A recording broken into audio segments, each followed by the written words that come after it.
Welcome करता हूं आप सभी को। जैसा कि पता है कि मैंने आपको पिछले सप्ताह में MSN 1 का वीडियो करके मैंने उसके बाद गैप ले लिया था। इसके लिए सॉरी।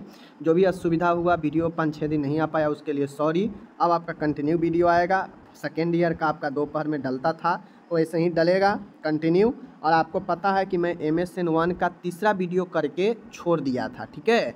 तो आज हम लोग MSN 2 का तीसरा वीडियो से शुरू फिर कर रहे हैं और कंप्लीट तीनों एक तो करा दिए हैं तीसरा वीडियो। अब बाकी के जो MSN 2 है, मेंटल हेल्थ, चाइल्ड हेल्थ है, इन तीनों का तीसरा वीडियो करा देंगे और फिर उसके बाद हम लोग चौथा वीडियो में शुरू से चलेंगे, ठीक है। तो जो लोग MSN 1 का तीसरा वीडियो नहीं देखें जाकर ज़रूर देखिए। आज हम लोग मेडिकल सर्जिकल नर्सिंग 2 का वीडियो नंबर तीसरा कर रहे हैं, जो आपके एग्ज़ाम के लिए काफ़ी ज़्यादा महत्वपूर्ण सभी होने वाला है, ठीक है। टोटल प्रश्न जानकारी नॉलेज प्लस एग्ज़ाम के लिए महत्वपूर्ण है। चलिए देखते हैं।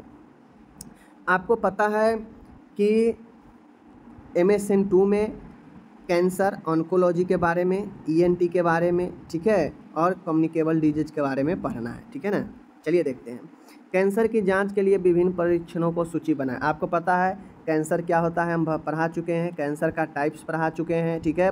कैंसर कितने स्टेजेज में होता है ये भी मैं आपको पढ़ा चुका हूँ। तो जो लोग कैंसर के बारे में अगर अच्छे से नहीं पढ़े हैं, जाकर वीडियो देखिए। इससे पहले वाला 1-2 वीडियो समझ में आ जाएगा। आज हम तीसरा वीडियो ये देख रहे हैं कि भाई अगर किसी को कैंसर हो जाए, कैंसर अलग अलग बॉडी के ऑर्गेन में कहीं भी हो सकता है, तो सबके लिए कुछ स्पेशल जांच होता है कैंसर के लिए। तो उसके डायग्नोस्टिक में किस कैंसर के लिए कौन सा जांच स्पेशल होता है, चलिए देखते हैं, ठीक है। आपको इस समझना बहुत ज़रूरी है। कैंसर के जांच के लिए निम्नलिखित परीक्षण निम्नलिखित होते हैं। अगर मान गया किसी को फेफड़ा का कैंसर की अगर जांच करना है तो चेस्ट का एक्सरे करवाते हैं, ठीक है। आप CT स्कैन करवा सकते हैं।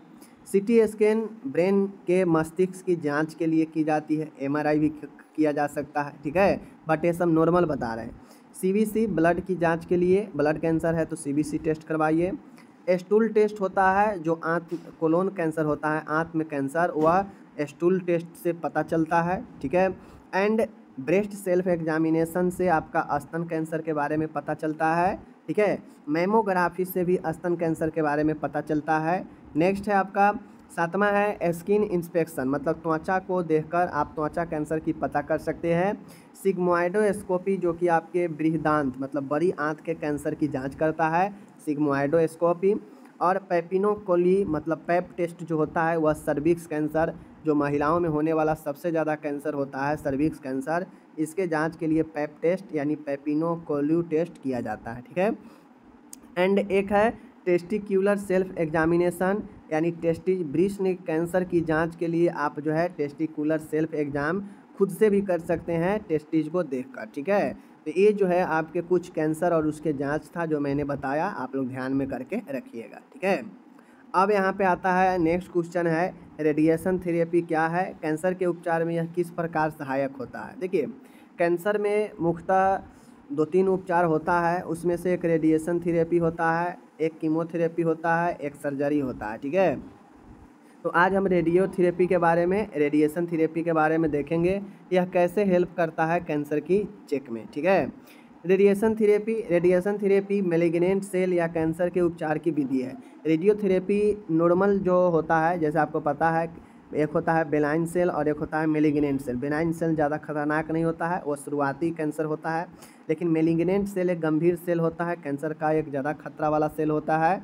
तो अगर कैंसर मैलिग्नेंट सेल में बदल चुका है तो उसका उपचार के लिए हम रेडिएशन थेरेपी देते हैं, ठीक है।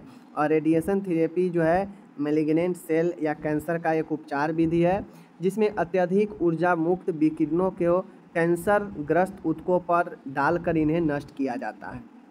रेडिएशन थेरेपी क्या करता है, तो रेडिएशन थेरेपी में चूँकि इसमें विकिरण होता है, एनर्जी होता है इसके किरण में, वह ऊर्जा अत्यधिक ऊर्जा से जो होता है, मैं बता दूं आपको। अब इसमें जो किरण होता है, जो रेडिएशन थेरेपी है, इसमें रेडिएशन के द्वारा यानी विकिरण के द्वारा, अब वो जो विकिरण होता है उसमें अत्यधिक ऊर्जा होता है, वह ऊर्जा जो है, वह विकिरण ऊर्जा जो है कैंसर वाला जो सेल ऊतक होता है उस पर डाला जाता है और उन्हें नष्ट किया जाता है, ठीक है। मतलब एक किरण के द्वारा कैंसर सेल पर किरण डाला जाता है, विकिरण डाला जाता है जो काफ़ी एनर्जी वाला होता है और वह ऊतक को जो है नष्ट कर देता है। ठीक है, समझ गए, यही रेडियोथेरेपी होता है।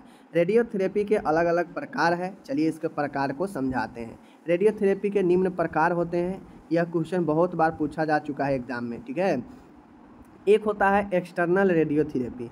देखिए रेडियोथेरेपी का पहला जो है एक्सटर्नल मतलब बाह्य रेडियोथेरेपी मतलब बाह्य विकिरण उपचार। इसमें शरीर पर बाहर से विकिरण डाला जाता है एवं इससे कैंसर ऊतक तक लक्षित टारगेट किया जाता है। इसके निम्न उदाहरण हैं। अब जो एक्सटर्नल रेडियोथेरेपी होता है, इसमें जो किरण होता है वह बॉडी के बाहर वाले हिस्से में डाला जाता है। ठीक है, इसमें जो किरण होगा वह बॉडी के ऊतक के जहाँ भी सेल है कैंसर वाला, उस टारगेट पर जो है इसे पहुँचाया जाता है और यह बाहर से विकिरण डाला जाता है। ठीक है, बाहर से, इसीलिए इसे एक्सटर्नल रेडियोथेरेपी कहा जाता है। ठीक है, अब इसमें होता है एक आपका एक्सटर्नल बीम थेरेपी होता है और एक होता है स्टेरियोस्टैटिक रेडियोथेरेपी। यानी एक होता है कन्वेंशनल एक्सटर्नल बीम थेरेपी और एक होता है स्टेरियोटैक्टिक रेडियोथेरेपी। ठीक है, कन्वेंशनल एक्सटर्नल बीम थेरेपी और स्टेरियोटैक्टिक रेडियोथेरेपी, तो ये दोनों एक्सटर्नल टाइप होता है। जो अगर किसी को कैंसर कहीं पे हुआ है तो उस जगह पर बाहर से विकिरण डालकर उस जगह को सेल को नष्ट करता है।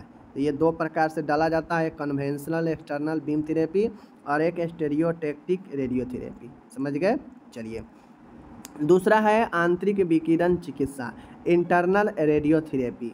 इसमें रेडिएशन उत्पन्न करने वाले पदार्थों को कैंसर ट्यूमर में या उसके समीप किया जाता है, जिससे केवल कैंसर ग्रस्त ऊतकों पर रेडिएशन पड़ता है, वह स्वस्थ ऊतक सुरक्षित रहते हैं। जो एक्सटर्नल आप लोग थेरेपी देखे हैं, एक्सटर्नल रेडियोथेरेपी, उसमें एक गारंटी नहीं है कि जो स्वस्थ ऊतक है, जो फ्रेश ऊतक है, वह सुरक्षित रहेगा। उसमें गारंटी नहीं है, क्योंकि वो डायरेक्ट बाहर से डाल रहा है, तो जो कैंसर के आसपास के ऊतक होगा उस पर भी विकिरण पड़ेगा और वह स्वस्थ ऊतक को भी नष्ट कर सकता है। तो ऐसे में यह इंटरनल रेडियोथेरेपी क्या करता है कि इसमें रेडिएशन उत्पन्न करने वाला जो पदार्थ है, जो रेडिएशन उत्पन्न कर सकता है, उसको कैंसर डायरेक्ट ट्यूमर में या उसके एकदम समीप ले जाकर जो है से केवल और केवल कैंसर ग्रस्त जो ऊतक है उसी पर रेडिएशन दिया जाता है और पड़ता है। वह स्वस्थ जो ऊतक होता है वह सुरक्षित रहता है उस पर। अब चूँकि आप लोग जानते हैं कि रेडिएशन इतना ज़्यादा खतरनाक होता है कि वह आपके स्किन को डैमेज कर देता है। ठीक है, तो अगर वह स्वस्थ स्किन पर, स्वस्थ त्वचा पर, स्वस्थ ऊतकों पर पड़ेगा तो उसको डैमेज कर देगा। तो इस कारण से इंटरनल रेडियोथेरेपी सिर्फ और सिर्फ प्रभावित कैंसर वाले जगह पर ही पड़ता है और इस ट्यूमर के समीप रहता है या ट्यूमर पर डायरेक्ट पड़ने से वह उससे जो है स्वस्थ ऊतक को सुरक्षित रखता है। ठीक है, इसकी निम्न विधियां हैं। कौन कौन से विधियां हैं? इसमें इंटरनल वाला में 3 है, एक पार्टिकल थेरेपी है, एक ऑजर थेरेपी है, एक ब्रेकी थेरेपी है। ठीक है, तो पार्टिकल, ऑजर और ब्रेकी, ये 3 थेरेपी इंटरनल होता है, इंटरनल वाला दिया जाता है। याद रखिएगा, पार्टिकल ऊपर में क्या था, कन्वेंशनल एक्सटर्नल बीम थेरेपी। ठीक है, 2 था एक्सटर्नल वाला में, इंटरनल वाला में पार्टिकल, ऑजर, ब्रेकी थेरेपी। ठीक है, याद रखिएगा।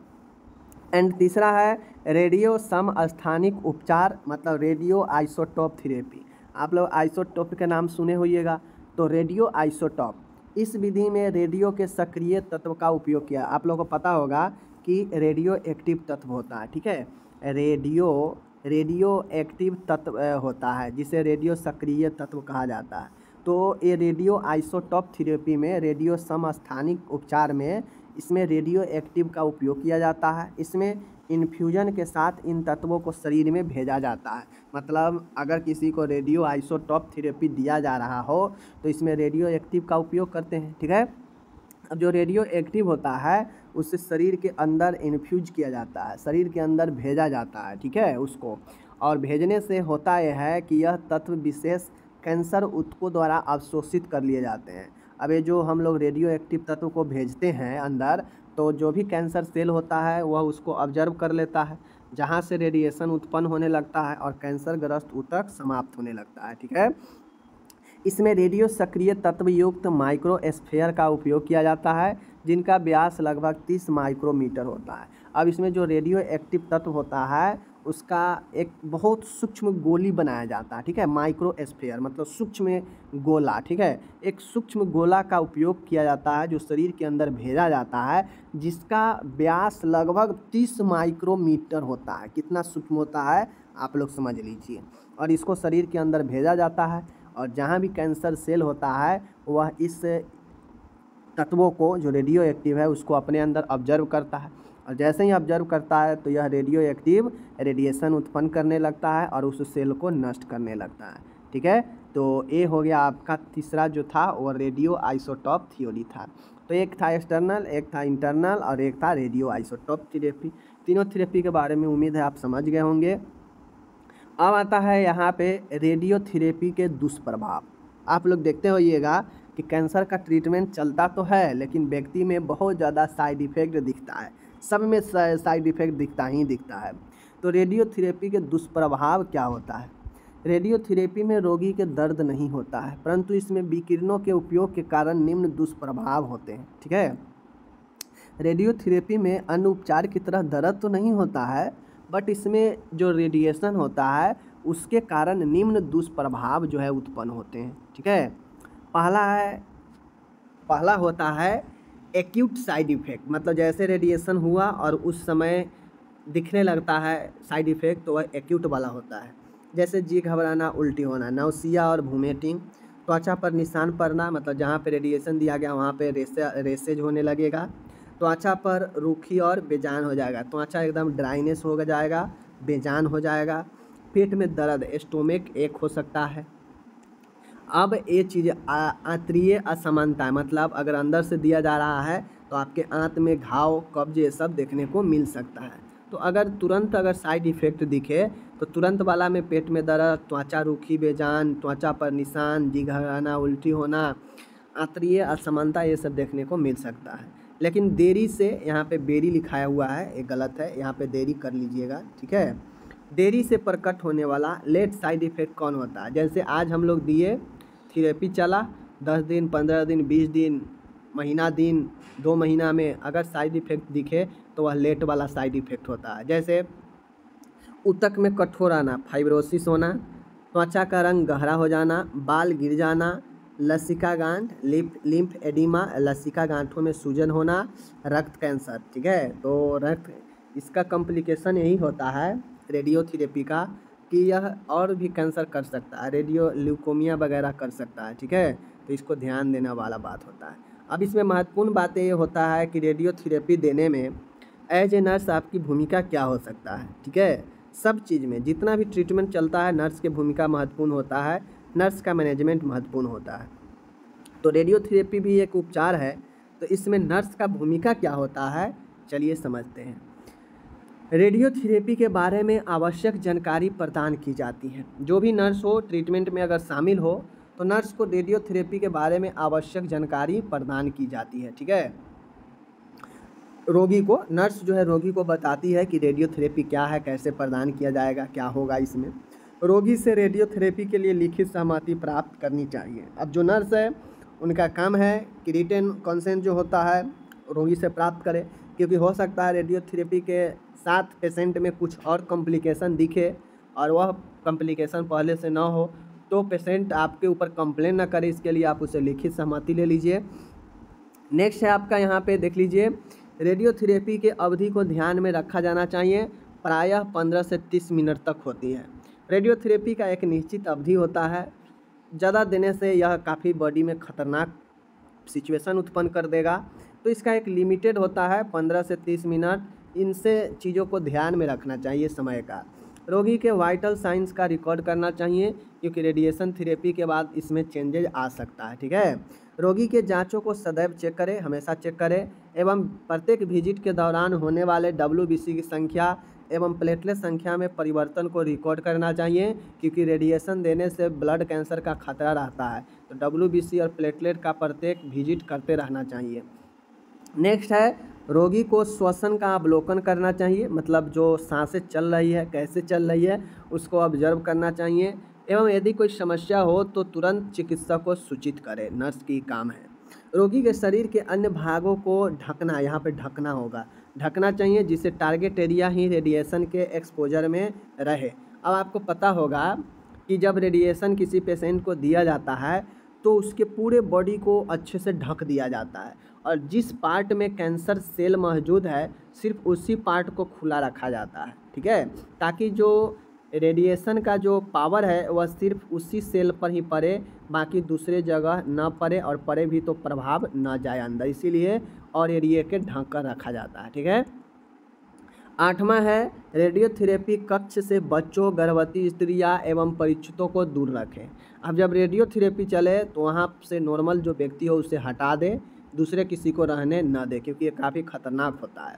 रोगी को ट्रीटिंग एरिया पर ढीले, मतलब जहाँ उपचार करे जिस जगह पर, वहाँ ढीले मुलायम कपड़े पहनने के लिए कहना चाहिए, जिससे स्किन इरिटेशन से बचा जा सके, क्योंकि यहाँ त्वचा पहले से ही शुष्क रहती है और रेडिएशन देने पर शुष्क हो जाता है, और वहाँ पे टाइट कपड़ा पहनने से स्किन में इरिटेशन हो सकता है, ठीक है। नेक्स्ट है रोगी को रेडियोथेरेपी के दौरान एवं 1 वर्ष बाद रेडिएशन साइट को सूर्य के प्रकाश से बचाने के लिए कहना चाहिए। अब आपको पता होगा कि सूर्य के प्रकाश में भी रेडिएशन की किरणें होती हैं, बट वो इतना दूर होता है कि हम लोग को पता नहीं चलता है। लेकिन रोगी को रेडियोथेरेपी जब दें तो जिस साइट पर रेडियोथेरेपी पड़ा हो, कम से कम 1 वर्ष जो है 6 से 1 वर्ष उस साइट को सूर्य के प्रकाश से बचाने के लिए कहना चाहिए, ठीक है, क्योंकि वहाँ पर सूर्य के किरण पड़ने से व्यक्ति को परेशानियाँ हो सकती हैं। रोगी को पर्याप्त बेड रेस्ट लेने के लिए प्रोत्साहित करना चाहिए। रोगी को चिकित्सक आदेशानुसार दवाइयाँ दी जानी चाहिए, जैसे दर्द के लिए एनाल्जेसिक, बुखार के लिए एंटीपायरेटिक, दस्त के लिए एंटी डायरियल ड्रग देनी चाहिए, जो भी ड्रग हो, ठीक है। 13 है रोगी के पोषण स्तर बनाए रखना चाहिए। नर्स को विकिरण से बचाव के लिए विकिरण रोधी गाउन, मास्क, दस्ताने व चश्मा आदि पहनना चाहिए।